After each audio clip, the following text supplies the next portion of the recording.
Hello mga brad, ito pala ay chow pan. Ito po yung pagkain natin. Napapakita ko sa inyo ang pagluto.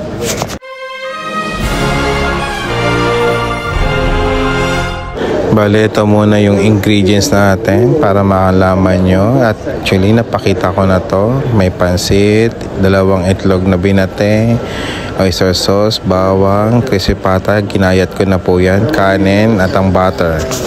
So, yan po yung magiging ingredients natin. Ngayon, nagpapainit na tayo ng kalan. Then, ilalagay na natin dyan yung butter mga brad.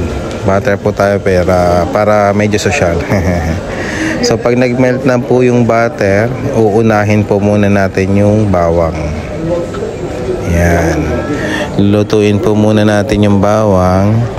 Then, lahat po ng ingredients na pinakita ko kanina, yun na po yung isasalpak natin isa-isa dyan sa lutuan.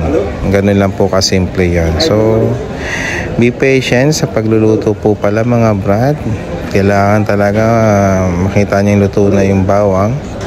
Ayan, at nilagay ko na yung binati nating itlog o yung magiging itlog na lulutuin natin. Kailangan din maluto muna siya bago natin isunod yung susunod na ingredients. Okay po?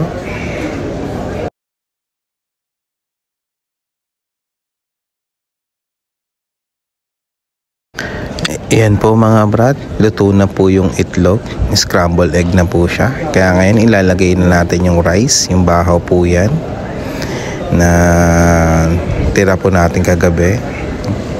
At nadudurugin natin yan hanggang sa maluto at uminit. Kung sa naging okay na yan, nilagay ko na rin po yung crispy pata na hiniwa-hiwa. Tsaka yung pansit, ayan po. Nilagay ko na rin yung pansit mga brad. So, hahalu-haluin lang natin yan. Kasabay na itong oyster sauce. Ilalagyan ko na rin para mapalas, magkaroon pa siya ng lasa.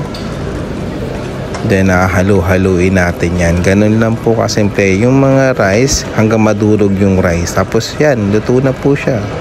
Ready na po siya i-transfer sa bowl para maging chow pan na po siya. Yan na po ang kinalabasan mga brad. Thank you for sharing, like and comment. Sana po nagustuhan nyo.